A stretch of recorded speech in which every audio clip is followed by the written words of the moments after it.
This episode features descriptions of physical and sexual violence. Listener discretion is advised.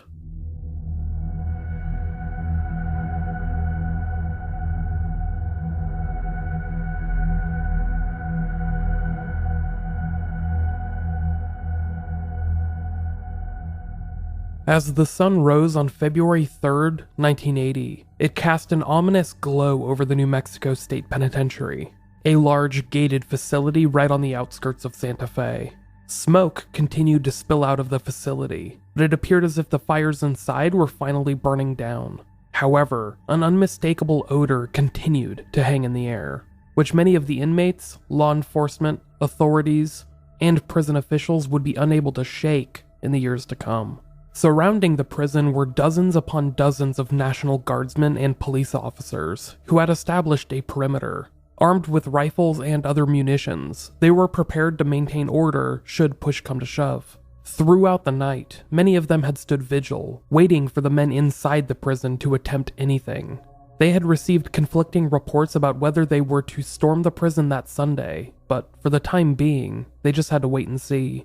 In the courtyard of the penitentiary were hundreds of men, prisoners that had either escaped out of the building itself or been moved out because of injuries they had obtained. The prior night, they had been given thin blankets meant to provide some semblance of warmth, but they had to huddle together inside the cramped accommodations allowed them until the violent uprising that turned their housing units into disarray was ended. Inside the prison were the last remnants of a vicious prison riot that had taken an untold number of lives, and still held more than a handful of prison guards captive. Prison officials were waiting until sunrise to continue their negotiations, but they were eager for this act of rebellion to be a thing of the past. Eventually, it would.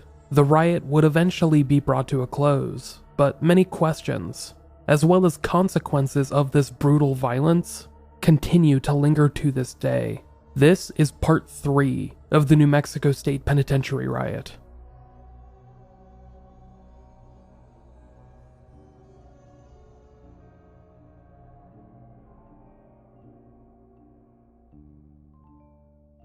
Welcome to Unresolved. I'm your host, Micheal Whelan. This episode is the third and final part of my take on the New Mexico State Penitentiary Riot. If you have not listened to the first 2 episodes, I would highly recommend you do just that, as many references and callbacks I make will be lost on you. If you would like to support the podcast, please consider heading to patreon.com/unresolvedpod to get access to commercial-free episodes, bonus episodes, and much more. Once again, that's patreon.com/unresolvedpod.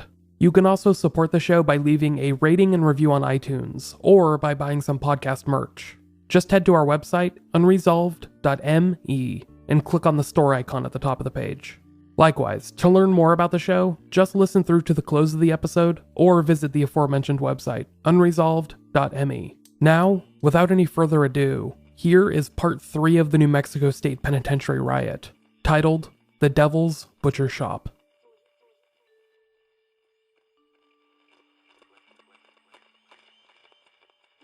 A total headcount conducted by the National Guard put roughly 800 convicts in the penitentiary's courtyard that morning, meaning that there were anywhere between 300 and 400 inmates remaining inside the New Mexico State Penitentiary, as well as close to 10 hostages.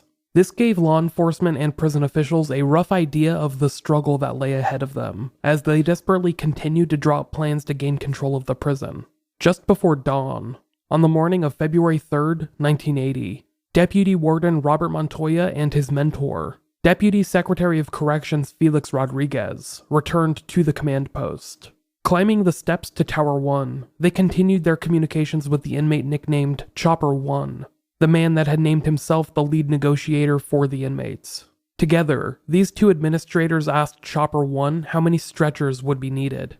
They just wanted to plan accordingly. The inmate negotiator responded ominously, stating simply, 51. Inside the prison, chaos and disorder were descriptors used to describe the environment that remained. Violent inmates were not only continuing to patrol the hallways, but were guarding the exit points, trying to ensure that nobody defected and left the prison. Others were stuck inside, having to hole up inside cell blocks or dormitories, where they tried to avoid the carnage that waited for them in the corridors. According to one inmate, quote, Sunday morning, there were bodies everywhere. Just after sunrise, as the negotiations between prison officials and inmates started up again, action began to stir inside the facility. Corrections officer Victor Gallegos, who had been one of the first prison guards taken captive more than 24 hours beforehand, was smuggled out of the prison by some sympathetic inmates. Once he was outside and officially freed, he told officials about Captain Roybal, with whom he had shared a cell inside the prison as hostages. He described the older man facing health complications that sounded like a mild heart attack, and Captain Roybal's name was given top priority in the ongoing negotiations. A short time later, Captain Greg Roybal was released from the facility when it began to dawn on inmates that he was at a significant risk of passing away without proper medical attention. Upon his release, he was flown to the nearby St. Vincent Hospital, where he was quickly stabilized and given treatment. Following the release of Captain Roybal was the release of another of the hostages, as well as a second morning escape. A group of inmates that had fled the prison allowed this prison guard into their midst, dressing them up like a prisoner and praying that nobody else would notice. Surprisingly, this tactic worked for the third time in the riot. The amount of hostages held by the rioting inmates was beginning to dwindle, and with it was the number of prisoners overall. Several of the inmates that had been frozen in fear inside their dormitories were beginning to make good on their own escapes. This included W.G. Stone, who had been locked up in C1, nicknamed the Old Man's Dormitory, since the outbreak of the riot. After more than 30 hours inside, Stone had decided to escape the mayhem. He grabbed an unconscious inmate and made his way to the exit. There, other convicts were attempting to keep inmates from escaping, but under the guise of getting the unconscious inmate treatment, W.G. Stone made his escape. Once he was freed, Stone gave the unconscious man over to medical personnel and then went through a brief interrogation before being placed in the perimeter fence alongside other inmates. There, he would find that the courtyard accommodations were little more than a lawless prison of their own. Instead of the 1,000 or so inmates being cordoned off into dormitories and cell blocks, they had simply been placed in a very large cage. Order was maintained at the edges, where National Guardsmen patrolled, and even quelled a large fight between black and Hispanic inmates at around noon that day. But the interior of the courtyard, where the vast majority of the inmates remained, including dozens of those that had participated in the riot itself, was chock full of violence in all of its forms. The negotiations continued on into that afternoon, with the conflict escalating as the number of prisoners inside continued to dwindle. Those that remained were the most violent and emboldened of the bunch, the original instigators of the riot, those that were possibly looking at lengthy sentences due to their actions. They had the most to lose, and were likely to hold out for as long as they possibly could. Throughout the negotiations, these men continued to place the blame for the riot at the feet of the men they were negotiating with. Deputy Warden Robert Montoya, as well as ex-warden and current Deputy Secretary of Corrections, Felix Rodriguez. At around noon on Sunday, as wounded and surrendering prisoners continued to slowly spill out into the courtyard, a handful of these inmates brought out a body on a stretcher. The body was that of Paulina Paul, a mentally disturbed inmate that had been one of the dozen killed inside the Cell Block 4 massacre. If you recall back to the last episode, he had been set upon by a couple of Aryan Brotherhood members and beheaded. His body, which was brought out on a stretcher, had his severed head placed between his legs. One of the prisoners carrying the stretcher, disguised behind a makeshift bandana, gave a warning to the prison officials. Quote, "If you don't get media in here soon, the next one we shove out will be one of your guards, and he'll be just like him." There were still a couple of guards being held captive at this point in time, so this threat did not fall on deaf ears. Prison officials began arranging for members of the media to be present in the next round of negotiating, which would take place early that afternoon. Legendary local newsman Ernie Mills, who had a long and storied history of working on stories throughout New Mexico, was present during this afternoon negotiating session. At one point, he even became the impromptu moderator of the discussions, since he was one of the few voices that could be trusted to hear out every side of the issue.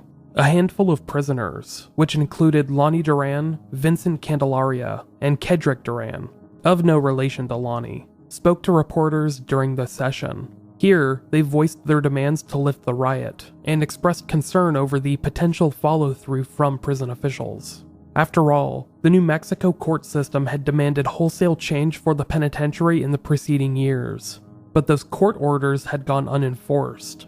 The prison administration had given no effort to implement those changes, and had seemingly faced no consequences in either refusing to do so or ignoring them entirely. These 3 inmates, who had long been seeking changes in the penitentiary's rules and regulations, had appointed themselves negotiators in this media discussion. However, they knew that they were painting a target on their back among some of the more violent inmates, who would view them as traitors for merely discussing an end to the riot. As such, these 3 denied having any involvement in the violent uprising, and asked to be transferred to out-of-state prisons to finish their sentences. It was later pointed out by reporters in attendance that some of these negotiating inmates had incredibly slurred speech during the negotiations, hinting at either a come down from drug use or a lack of sleep.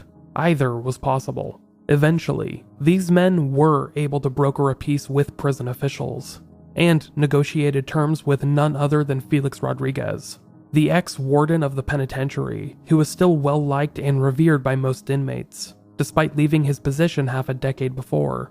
Within an hour, most of the remaining inmates came out and surrendered to authorities. With them were the last 2 hostages, which included corrections officer Larry Mendoza. After being held hostage for more than 24 hours, Mendoza was visibly shaken by the ordeal. As he came walking out of the penitentiary a free man, a reporter asked him what it was like inside. Mendoza began to respond, but then froze, seemingly caught up in the moment. He would then break down into tears, unable to speak for minutes afterwards.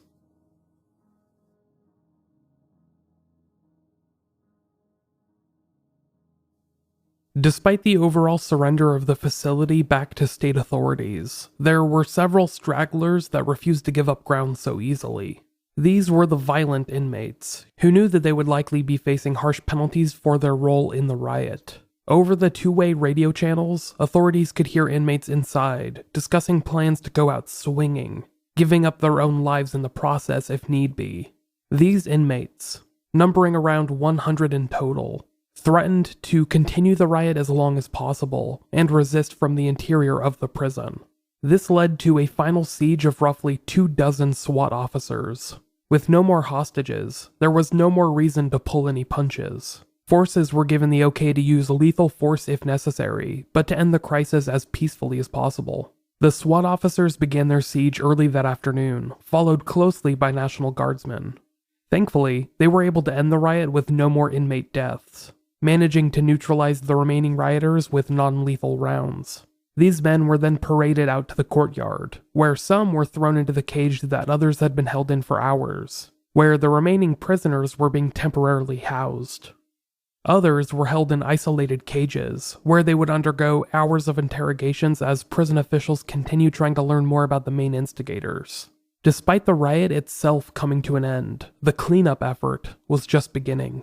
The National Guard, who had helped nullify the last of the rioters, were in charge of leading the cleanup effort, which would prove to be incredibly taxing, not only physically, but emotionally. One National Guardsman, who had to pitch in on this cleanup effort, described the effect the cleanup had on him and his fellow guardsmen. Quote, "I was in Nam for 2 years, and I've seen some hellacious sights over there, and it's my personal opinion and belief that these inmates out here made Nam look like a playpen." These National Guardsmen described the carnage left behind in Cell Block 4 as being the worst by far. Not only the sight of it, but the stench, which would remain for some time. Another member of the National Guard, a female medic, would describe Cell Block 4 as being nothing but, quote, "ashes and pelvic bones." According to her, she would never forget the smell for as long as she lived. Several members of the National Guard would require psychological counseling in the coming weeks, months, and years. Such was the case of Floyd Garcia, a National Guardsman that was sent to assist in the cleanup effort. Garcia was assigned to the 3631st Automotive Repair Unit of the State National Guard, and was just 20 years old at the time of the riot. 30 years later, he reflected, quote, "I suffered nightmares, flashbacks. It affected my relationship with my family, my social relationships. It hurt me. I haven't even been able to barbecue since the riot because the smell brings me back to the smell of burning flesh at the riot. The interior of the prison was so badly covered in blood and corpses that State Senator Manny Aragon, who earlier had helped negotiate the release of hostages, could not even go inside. That was an opinion shared by many who struggled to make sense of the hellscape the state penitentiary had now become.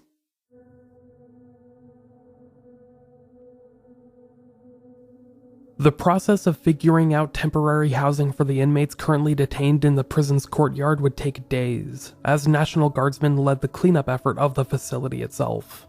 To make matters more complicated, a number of inmates were in need of medical attention, which would be doled out on a case-by-case basis. Approximately 200 inmates were wounded, with more than 100 requiring hospitalization, for either vicious beatings or rapes they had received over the course of the riot. Additionally, more than 90 had gone through drug overdoses, which would require monitoring by healthcare professionals in the coming days. These wounded prisoners would be slowly sent out to hospitals in the region, including those in Santa Fe, Albuquerque, and even some being transported as far away as Las Vegas. The remaining inmates, numbering around 1,000 in total, would be left out in the prison courtyard for 3 days, days which were described as miserable by most. The temperature continued to remain near freezing, even during daytime hours, and these prisoners received only basic provisions. In addition, violent assaults and rapes continued in the inmate population over the next few days, as they awaited transfer to other facilities. On February 4th, 1980, the day after the riot was officially ended, 15 convicts were shipped out from the courtyard to Regional St. Francis Hospital, as a result of overnight beatings, stabbings, and one severe gang rape. This is the type of violence that continued to linger in this temporary prison camp. The gruesome carnage inside the prison was quickly dealt with by National Guardsmen, who helped restore the prison into working order one cell block and dormitory at a time.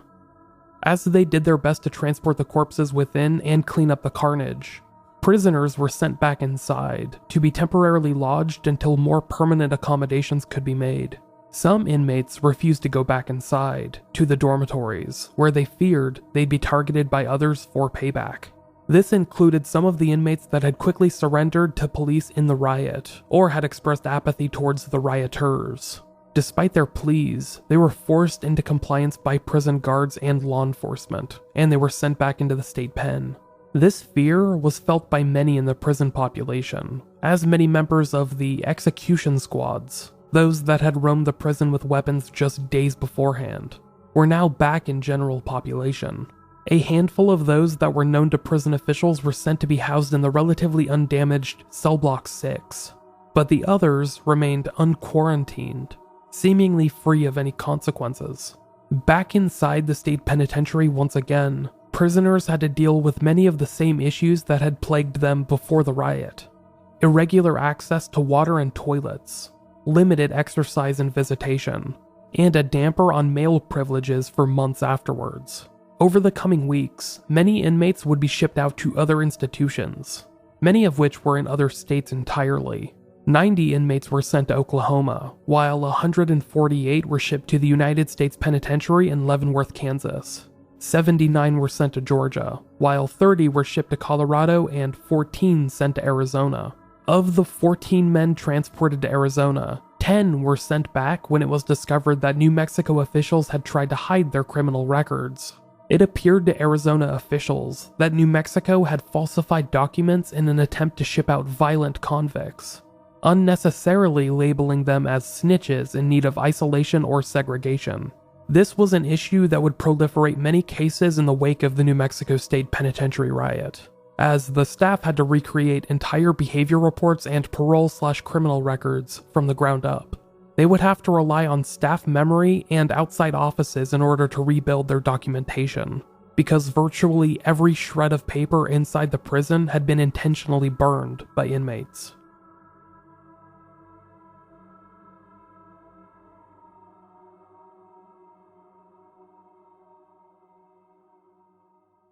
Following the brutal riot, many of the inmates' families would not receive word about their relatives for weeks or months after the fact. This included those that had perished in the riot. Those loved ones would have to wait until the reports were published by authorities or the media, as correspondence with the inmates was mostly shut off for weeks after the riot came to a close. The final report of the riot was not finished until March 6, 1980, more than a month later, and even that relied off of incomplete records. Prison officials and outside sources had tried their best to recover what documentation they had lost, but it would prove to be almost impossible. Some records did not have any electronic or digital backup. This was 1980 after all, and many of the computer records in the prison were days, if not weeks, out of date. As the National Guard had conducted their cleanup of the facility, New Mexico's chief medical investigator, Dr. James Weston, had his office called upon to lead the forensic side of things. He was the state's medical examiner who was very highly esteemed in his field. In fact, he had been one of the few medical experts that had conducted the autopsy of President John F. Kennedy more than a decade prior, and he had personally established New Mexico's highest pathology offices. One colleague respectfully described him as, quote, one of the grand masters of forensic pathology. As part of this investigation, the Office of the Medical Investigator had to enact its disaster plan for the first time in state history. This happened whenever there were, quote, 3 or more bodies that cannot be visually identified because the remains are skeletonized, badly decomposed, burned, or mutilated. An academic anthropologist from a nearby university was called in to assist in the effort to obtain and identify the remains of victims inside the building. These were not corpses, mind you, but remains, those that had been dismembered and or burned in the riot. The corpses had already been cleared out of the facility, but more on that in a bit. This anthropologist, along with 11 students, began sifting through the carnage of the gymnasium, which, along with the psych ward, had been set ablaze by inmates. There, they dug through roughly 6 inches of ash and rubble to find bone fragments. At one point, they found a pile of charred bodies, of which 3 victims were identified. It is unknown if there were more bodies in that pile, but only 3 victims could be identified. In addition to the anthropologist and his students brought in to piece together victims via bone fragments, more medical experts were called upon to assist. This included 6 dentists and several dental interns, who were asked to identify victims by dental records. This was the type of case that was going to require a lot of documentation and a lot of forensic testing to not only identify the victims, but to determine who had killed them and why. Dr. James Weston, New Mexico's medical investigator, stated about the potential court cases, quote, because each body was that of a homicide victim with 2 or 3 assailants, I knew that we would need to keep track of lots of evidence. First-degree murder charges will be filed in every one of these cases. All of our findings are going to be presented in court as these cases go to trial. On the motivation for the crimes committed in the span of the prison riot, Dr. Weston was pretty spot on. Quote, the overriding picture that I got was absolute, unbelievable rage. Despite the forensic insight that was brought into the investigation by Dr. James Weston, the overall criminal investigation of the New Mexico State Penitentiary Riot was, tragically, botched from the get-go. This was not due to any fault of state officials or the National Guard, who were all just responding to a tragedy that was not of their making. However, in the rush to clear up the penitentiary of carnage and rehouse the prisoners, the crime scenes themselves had been damaged. Many bodies and weapons were removed from the penitentiary by National Guardsmen before state police could document the crime scenes. State police were required to take at least 4 photographs of each crime scene, but of the 33 accountable homicide victims, that feat was only accomplished once. Additionally, murder weapons were collected from the inmates housed in the courtyard very haphazardly. These were taken from inmates upon them surrendering to authorities or being detained, and then stored in primary locations, boxes, containers, etc. There, any forensic evidence would be forever contaminated. As the cleanup continued, more of these weapons were added to the piles, and they would continue to trickle in over days and weeks after the riot.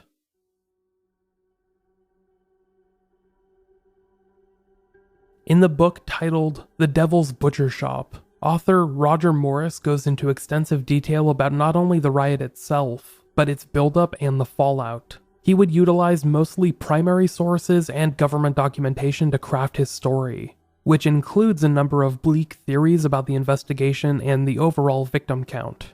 In the aftermath of the riot, it was announced that the bodies of 33 victims had been found. At least, that was the total announced on Sunday, February 3rd, 1980, just hours after the riot came to a close and the National Guard had begun their cleanup. This was before any of the medical investigators had been called in to examine the scene, and before any experts had been brought in to identify bone fragments. This number of total victims, 33, would never change following that Sunday announcement. This is despite state police continuing to remove bodies from the scene, which individual members would claim later on. Some unofficial estimates would push the victim count as high as 39, but again, that's an unofficial estimate.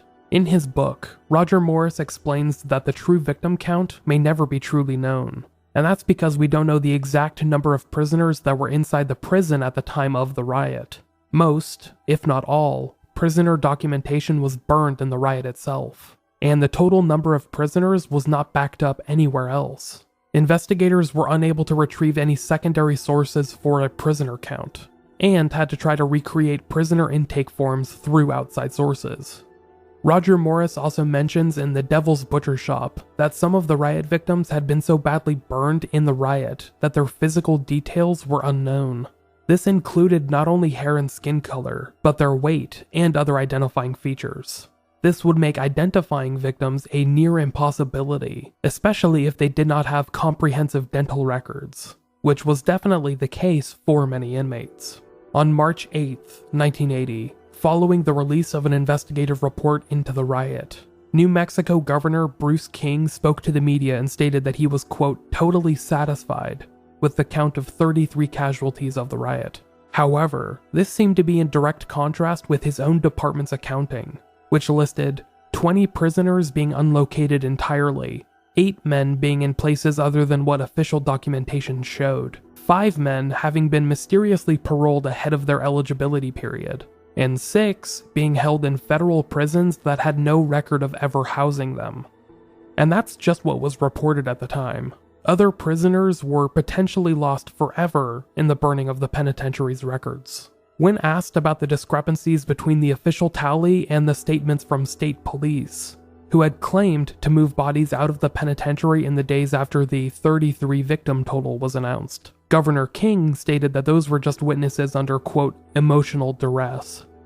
Governor King's announcement that he was totally satisfied with the victim count was preceded by other reports from his own department, which cast doubt on the official tally. On February 20th, departmental records showed as many as 100 men lost in a whirlwind of transfers, releases, and rehousing. This was then followed by a report on February 26th, made by analysts, which showed 18 prisoners missing with, quote, reasons for concern for the inmates in question. These were all issues that were still present when Governor Bruce King gave his March 8th announcement. In fact, when he told reporters that he was totally satisfied with the count of 33 victims, there were 19 men still missing from the official prison tally, 19 men that were unaccounted for by any official documentation.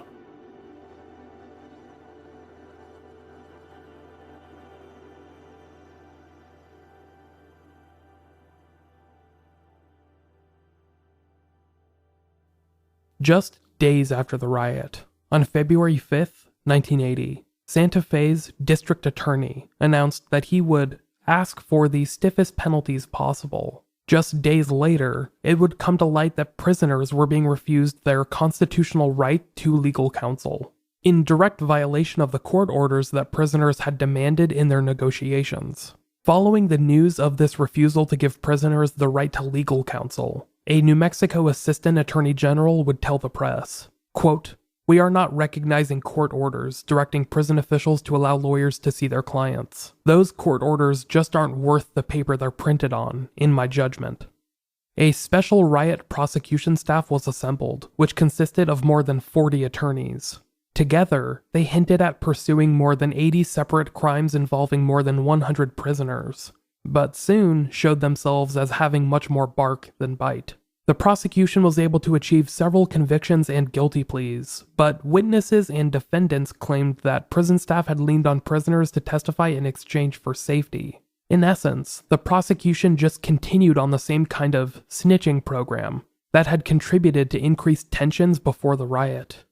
One lawyer that participated in these legal proceedings wrote to the Albuquerque Journal and stated, quote, "The jury trials brought public attention to superficial investigations and to ill-advised deals where charges against the guilty were dropped in exchange for testimony against the innocent." Meet the new boss, same as the old boss. In total, more than $2.2 million was spent on the prosecution, the equivalent of $6.5 million in today's money. Despite this high total, 17 out of the 33 accountable murders remained unsolved. These were cases that were not prosecuted at all, including the brutal murders of Joe Madrid and Paulina Paul, as well as Tom O'Meara and Robert Quintella, whose stories I did not explore. Of the 13 murders where charges were filed, 19 plea bargains were obtained. 14 of these plea deals were for second-degree murder, 11 of which brought forth only concurrent sentences. That meant that 11 out of the 19 that received plea deals for murder charges received no added time to their sentence. They were already criminals locked up on lengthy sentences, so they lost absolutely nothing by participating in the riot. Of the men that organized the riot, only 1 out of 8 went to trial. The other 7 received plea deals that ran concurrently to their original sentence, meaning that they also received 0 additional jail time. Only 2 of the murder trials would go before a jury, in which case both defendants were found guilty. However, both cases would go to a retrial, and one eventually received a hung jury, resulting in a legal quagmire for years to come. The longest consecutive sentence given in relation to the riots and the murders was the addition of 9 years to an inmate's sentence. 9 years for the senseless rape, murder, and destruction that had engulfed the New Mexico State Penitentiary. The rest of the inmates that had been charged in relation to the New Mexico State Penitentiary Riot received nothing more than concurrent sentences, meaning that those who had perpetrated this brutal, senseless orgy of violence in the eyes of the law basically got away with it. Another lawyer that participated in the numerous legal proceedings would state, under the veil of anonymity, quote, "I just don't think that the truth about the riot came out."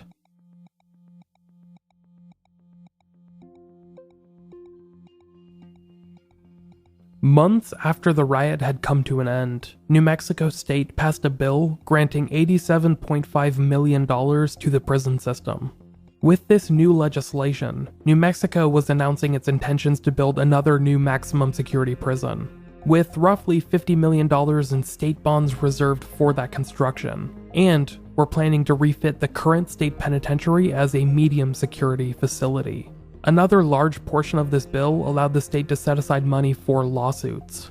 This was for the family members of murder victims, such as Joe Madrid or Paulina Paul, who were contemplating legal action against the penitentiary for failing to protect their incarcerated loved ones. By the end of a 90-day deadline, a time period in which inmates and their loved ones could file legal action, there were 412 pending lawsuits against the state and the state penitentiary. It is unknown how many of these resulted in settlements, but at least 15 inmates were able to successfully bring forward a lawsuit against the New Mexico State Penitentiary for failing to take preventative measures and protect them. Dr. James Weston, the state's medical examiner and primary medical investigator, was a titan in the field of pathology. I already told you that prior to his work on the riot, he had been one of the experts called in to conduct the autopsy of JFK and establish New Mexico State's forensic offices. No stranger to conspiracy theories, Dr. Weston became a very vocal critic of the administration in charge of the New Mexico State Penitentiary. At an annual meeting of the National Association of Medical Examiners, held in Hilton Head, South Carolina, Dr. Weston addressed his work on the riot. During this address, he outright accused the prison staff at the New Mexico State Pen of outright corruption when it came to the victims of Cell Block 4, and why they had been originally sent to this cell block. In a section of this address, which a transcript was later made available of, Dr. James Weston stated, quote, "There were some 8 or 9 dishonest people.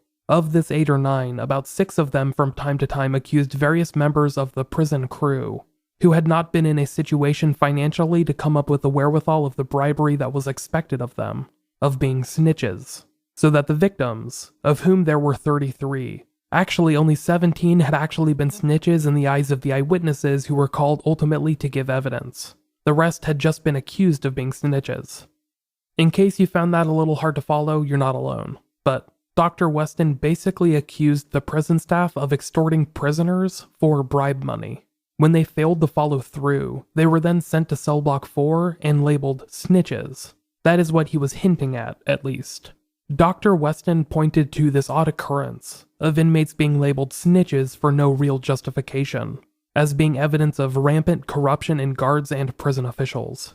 He was claiming that the prison staff had used this snitch label as both a punishment and a deterrent, but also as a way to exact petty vengeance against those that refused to pay for protection. Remember when I told you that inmates found roughly $1,200 cash in the offices behind the central control booth? Money that was then unreported in the following days and weeks? Dr. Weston's comments would seem to tie into how that money came to be.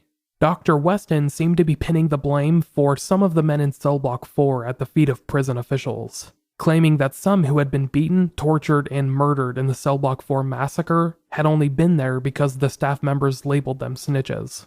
Later, when speaking to a television journalist about the case, Dr. Weston claimed that he had been threatened by prison officials and law enforcement in the weeks after his original comments. Speaking to this journalist, Dr. Weston stated, "They told me to keep my mouth shut." Unfortunately, less than 2 years after the riot, Dr. Weston would pass away. He suffered a stroke while out on a jog in an affluent New Mexico neighborhood, and his expertise, as well as his secrets, went to the grave with him. A report by New Mexico Attorney General Jeff Bingaman was published in June of 1980. A report which attempted to trace the roots of the riot and potentially uncover any validity in inmate concerns, i.e. mistreatment, corruption, etc. This report, which was followed up with a part 2 in September of that year, found evidence of both mistreatment and corruption dating back to the prior administrations. In this report, State AG Bingaman detailed a lengthy period of deterioration inside the prison, as incentives for good behavior were lessened, and grimy practices, such as this snitch network, were given priority as a deterrent. A lot of the info from this report made its way into the first episode of the series, in which I detailed the many critiques leveled against prison officials and staff on behalf of inmates, as well as the revolving door of prison wardens following the exodus of Warden Felix Rodriguez, who, I should mention, became acting warden once again following the riot. Despite this exhaustive report, seeming to detail many aspects of the prison administration that were immoral and unethical, there was nothing in it that was actually illegal. No discernible charges were ever laid against those that had created the powder keg inside the New Mexico State Penitentiary. Many of the administrators and prison officials were stripped of their duties and titles, but just like Felix Rodriguez, following his 1975 criminal investigation, were then transferred to the Department of Corrections to work in other roles. Following the greatest catastrophe of their working careers, they had somehow failed upwards. Unsurprisingly, the disorder and violence inside the state pen continued in the months and years after the riot. In September, inmate George Saavedra was killed inside the prison, quickly followed by another inmate, Apolinar Morago, who was killed in October. Morago had not been in the prison at the time of the riot, so he was new blood, so to speak. Following these murders, an increase in shakedowns and searches failed to find either of the weapons that had been used. In fact, both of those murders remain unsolved today. Later that year, in a scary incident reminiscent of the riot itself, inmates took over a cell block and demanded to speak to acting warden Felix Rodriguez. It appeared as if he remained to be the favorite of inmates, despite his reputation for holding grudges. Thankfully, that incident was resolved with no casualties, but it pointed to the continuation of faulty security protocols and chaos inside the prison. Prisoners and guards began to fear that, with none of the original issues having been addressed, even months after the fact, another riot was imminent. This fear continued to linger, even when a new head of the prison system was brought in to oversee changes, and brought with him a new warden to the state pen.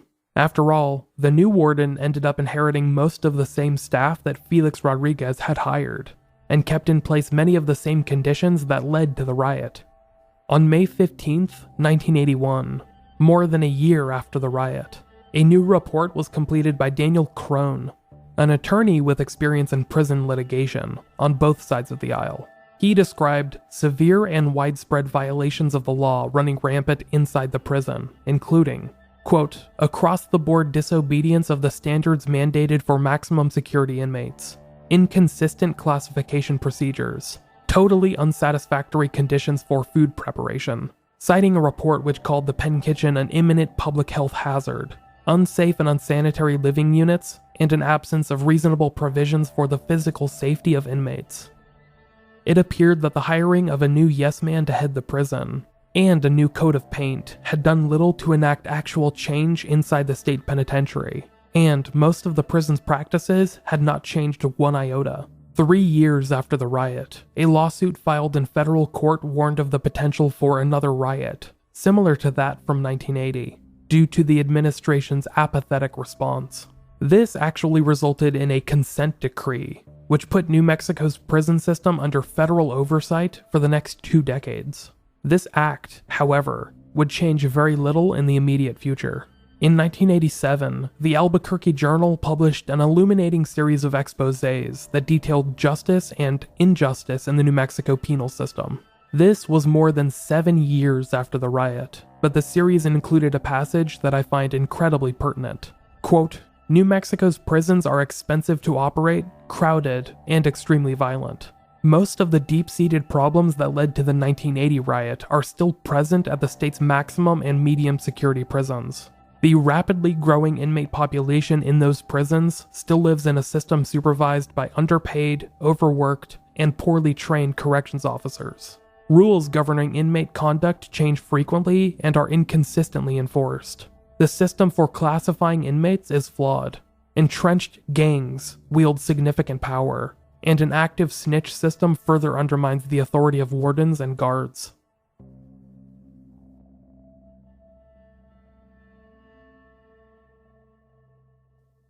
Despite the prison population and penitentiary itself receiving a very apathetic response from state officials, the title of most egregious oversight belongs to the prison guards that had to live through the riot firsthand.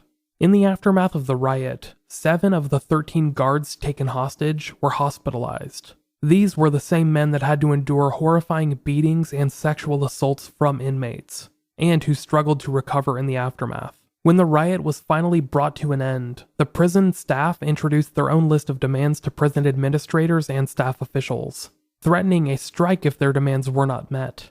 As a result, more than 56 of the prison's corrections officers would quit their jobs shortly thereafter, with more than 30 resigning by May 1st, 1980. This included all 13 of the guards that had been held hostage, 8 of which eventually filed lawsuits against the state. In September of 1980, prison psychologist Dr. Michael Orner, who had been ignored for months leading up to the riot, claimed that 3 of the prison guards had become, quote, vegetables in the aftermath of the riot, assigning them the label of mentally ill. In addition, he also stated that the guards who had been repeatedly raped by inmates felt, quote, totally destroyed as human beings. In the months and years after the riot, these guards struggled to regain their semblance of normality. All of the men were refused financial compensation, as both the state and the penitentiary did not want to admit fault, as doing so would result in either of them potentially paying out millions of dollars.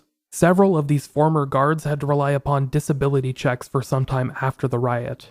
Decades later, Marcela Armillo, a prison guard that had been thankfully absent on the day of the riot, said that many of the guards that she used to work with were now dead. Many due, in part, to the riot itself and the PTSD that lingered.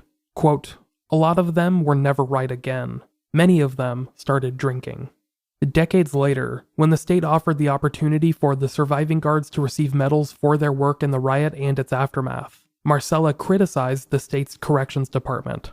In no certain terms, she stated, quote, a medal the size of a quarter? No thank you. Fuck 'em. This anguish was also felt by Lawrence Lucero, the corrections officer that had been working in the central control booth when the riot began spreading through the state pen. He was only 25 years old at the time of the riot, but is now in his mid-60s, having lived a life full of anguish. He was just one of a handful of prison guards still living, and in 2015, he, alongside his wife Isabel, petitioned the New Mexico House Judiciary Committee for compensation. During a passionate speech, he claimed, quote, "The fire, the screams, the torturing of people, it's just something not even a movie could prepare you for. It's just something beyond this world." This was a thought shared among not only the surviving prison staff, but the National Guardsmen that had to assist in the cleanup of the state pen itself. They, too, felt similarly abandoned by the state in the aftermath of the riot. Floyd Garcia, the 20-year-old National Guardsman that was ordered to assist in the cleanup, described a long period of mental trauma following this ordeal. He described holding in his pain and anguish for more than 30 years, before it began reaching a head in 2012. Quote, "I'm stable now, but it's never going to get better." As a result of multiple sleepless nights and the loss of more than 1/5 of his body weight, Garcia was diagnosed with post-traumatic stress disorder. Decades later, he found himself fighting for the same thing as Lawrence Lucero and the prison guards. Speaking in 2014, he said, quote, "We're trying to get the state to take responsibility for what was done to us. We never got any counseling, briefing, or debriefing after the riot. We served our community, our state, our country." Despite being on the front lines for one of the most violent incidents in American history, these two men, among others, had not been able to process the carnage in more than 30 years. To them, this was still an example of the worst of humanity. Not only the cruelty and savagery from the inmates that perpetrated the violence inside the prison, but the ignorance and apathy from politicians and administrators that did not want to admit fault outside of it. Lawrence Lucero, when asked about what had happened over the span of the riot, responded with a Spanish phrase that roughly translates to, "The devil was set loose."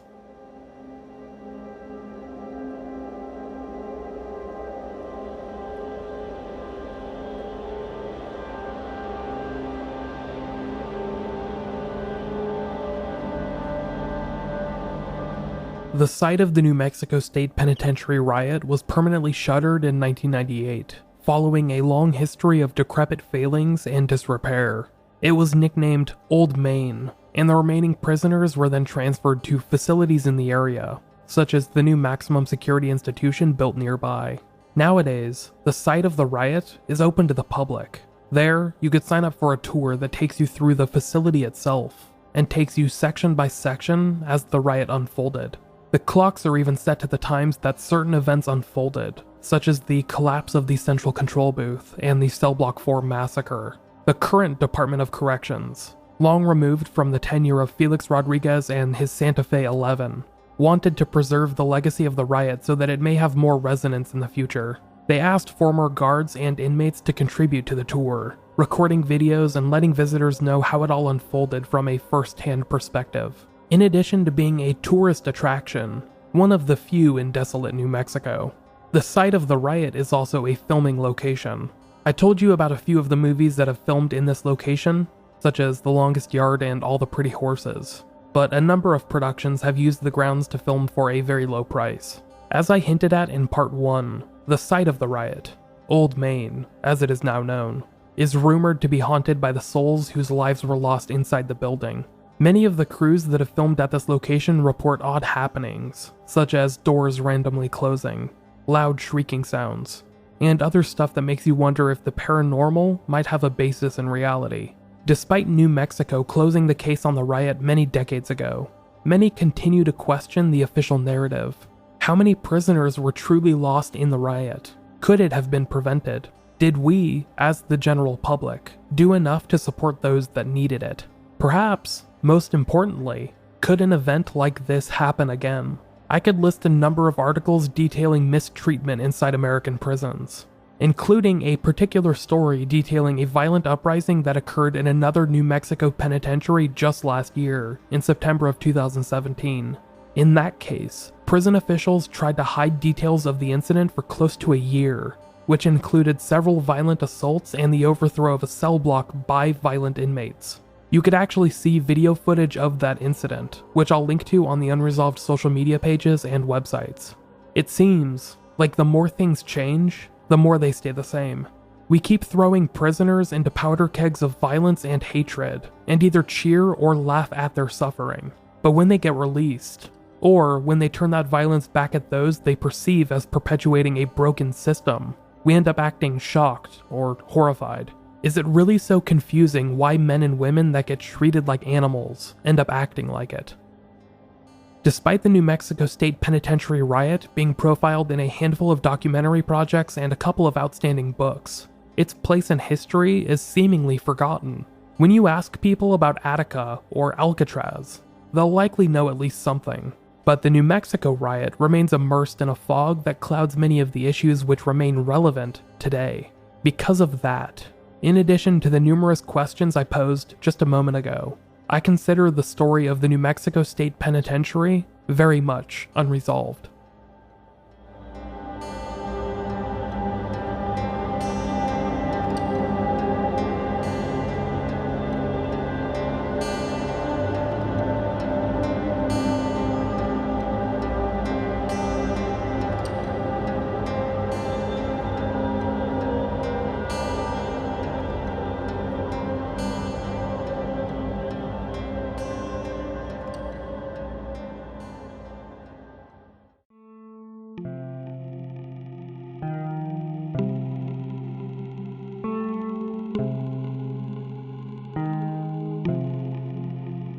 Thank you for listening to this episode of Unresolved. This will conclude my coverage of the New Mexico State Penitentiary Riot, which was, without a doubt, one of the more taxing stories I've ever undertaken. To give you all a peek behind the curtain, I've been working on and off on this series for a few months now, and I've struggled with how to best explore certain details, namely, the violence which unfolded throughout the prison, primarily in Cell Block 4. I never enjoy including gory details like that for the sake of it, and I struggled with how best to balance that tightrope. I can only hope you all found the story fascinating and/or took something out of the series. If you've listened this far, thank you so much for doing so. To give credit where it is due, I have to toot the horn of two authors. The first is W.G. Stone, the alias given to an inmate that was incarcerated inside the New Mexico State Pen at the time of the riot. His story I detailed primarily in part 1, but he would eventually be released from the prison and write a first-hand account of the story, titled The Hate Factory. It's a really gripping story, and I'd recommend you check it out if you want to learn about how the riot unfolded from an inmate's perspective. The other author is Roger Morris, who wrote a book titled The Devil's Butcher Shop, which, you may notice, is the title of this episode. Morris provided an academic investigative look at the riot, including not only the factors that led to the riot itself, but the fallout. If you give his book a shot, you'll notice that a lot of the information found in these episodes came directly from it. It's really an amazing chronicle of the overall New Mexico State prison system. Before I let you go, I'll briefly go over how you can follow along with the podcast and get in touch. If you want to find the social media pages, just search for Unresolved Pod, and we should show up on Facebook, Twitter, and Instagram. We also have a Facebook discussion group, which provides a nice reprieve from the often heavy subjects of the podcast. You can send in any emails to michael@unresolved.me. That's micheal@unresolved.me. And any voicemails or texts can be sent in to 831-200-3550. Once again, that's 831-200-3550. If you missed any of this information, you could head to the podcast website, which is unresolved.me. There, you'll find transcripts of each episode, links to the sources used, and much more. You could also find a link to the podcast store or the Patreon page, where you can help support the show. However, that's it for me this week. I should be back next weekend with a new story, but if not, then I'll be back the following weekend. Until then, everyone, stay safe, and I will talk to you later.